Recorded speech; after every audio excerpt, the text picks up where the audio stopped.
Mort de George Floyd, le mouvement dit Black Lives Matter, un cri de ralliement qui existe depuis 2013.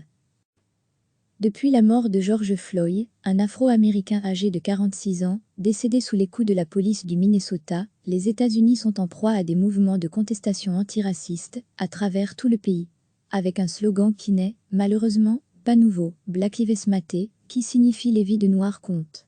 Pourtant, c'est presque dans des conditions similaires que ce cri de ralliement a été inventé par 3 jeunes femmes afro-américaines. L'aube revient d'ailleurs sur les origines de ce mouvement. Le 26 février 2012, Trayvon Martin, 17 ans, est abattu par balle en Floride.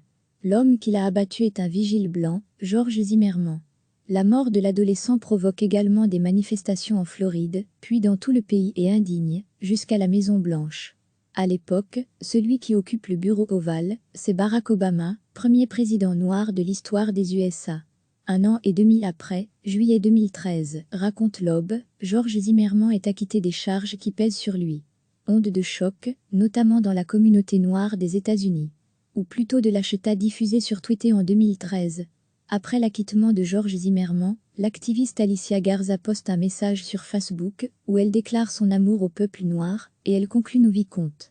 Elle est rejointe dans son message par son ami et activiste aussi, Patrisse Cullors qui diffuse son message sur Twitter avec le hashtag Black Lives Matter.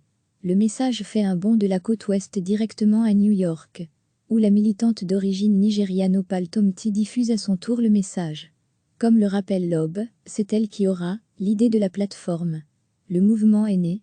Mise women who created Black Lives Matter https://teco-zakigsuzibi@teco.com/zvsdohcnny. C'est finalement à la mort de Michael Brown, un autre adolescent afro-américain de 18 ans à Ferguson, et à celle d'Eric Garner tué aussi par les forces de l'ordre que le mouvement Black Lives Matter prend de l'ampleur.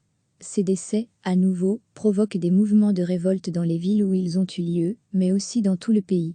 À nouveau, après la tuerie dans l'église de Charleston, dans les rues on brandit le slogan Black Lives Matter. Le mouvement devient viral et dépasse les frontières. Aujourd'hui, il existe aussi une organisation Black Lives Matter au Canada et au Royaume-Uni. Le mouvement Black Lives Matter s'inscrit dans l'histoire de lutte pour les droits civiques des États-Unis. Mais c'est aujourd'hui une version plus inclusive que ses prédécesseurs. C'est plutôt une nouvelle vague, dans la longue trajectoire du mouvement pour la libération des Noirs, indiquée en 2015, la cofondatrice Alicia Garza, au journal Le Monde.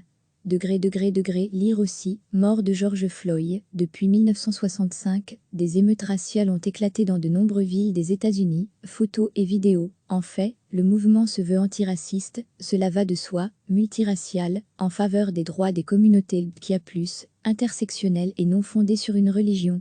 De plus, le mouvement se veut apolitique. Ça a commencé par ça, et c'est encore la pulsion cardiaque du mouvement. La lutte contre les violences policières, la mort de George Floyd, et les images qui ont circulé montrant un policier appuyer son genou sur le dos de l'homme et l'homme dire à de très nombreuses reprises « Je ne peux pas respirer », cela vient à nouveau réveiller Black Lives Matter dans sa chair. Le mouvement aujourd'hui demande à stopper les financements nationaux de la police, avec un nouveau hashtag de fin de police. Et encore une fois, le mouvement a dépassé les frontières.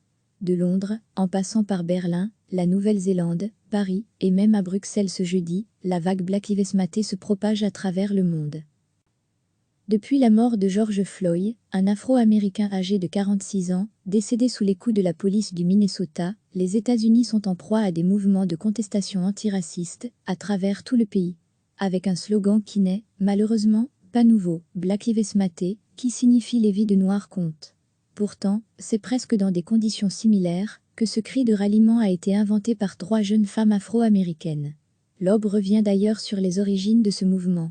Le 26 février 2012, Trayvon Martin, 17 ans, est abattu par balle en Floride.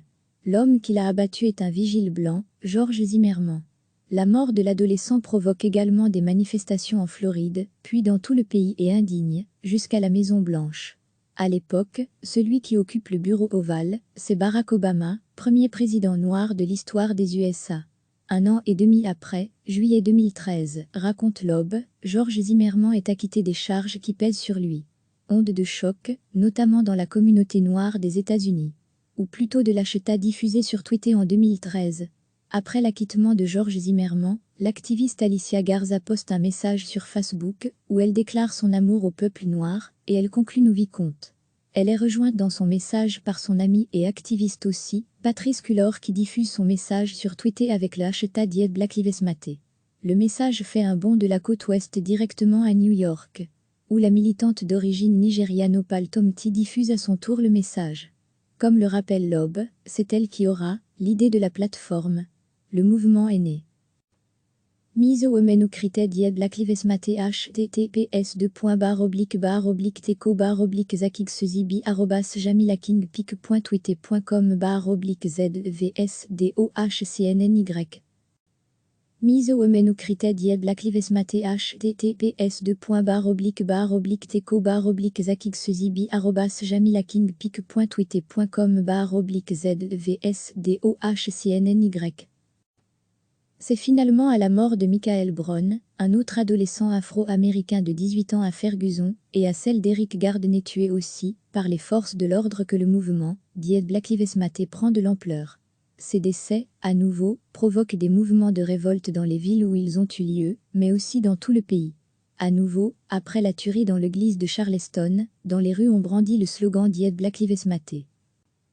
Le mouvement devient viral et dépasse les frontières. Aujourd'hui, il existe aussi une organisation #BlackLivesMatter au Canada et au Royaume-Uni. Le mouvement #BlackLivesMatter s'inscrit dans l'histoire de lutte pour les droits civiques des États-Unis. Mais c'est aujourd'hui une version plus inclusive que ses prédécesseurs. C'est plutôt une nouvelle vague, dans la longue trajectoire du mouvement pour la libération des Noirs, indiquée en 2015, la cofondatrice Alicia Garza, au journal Le Monde.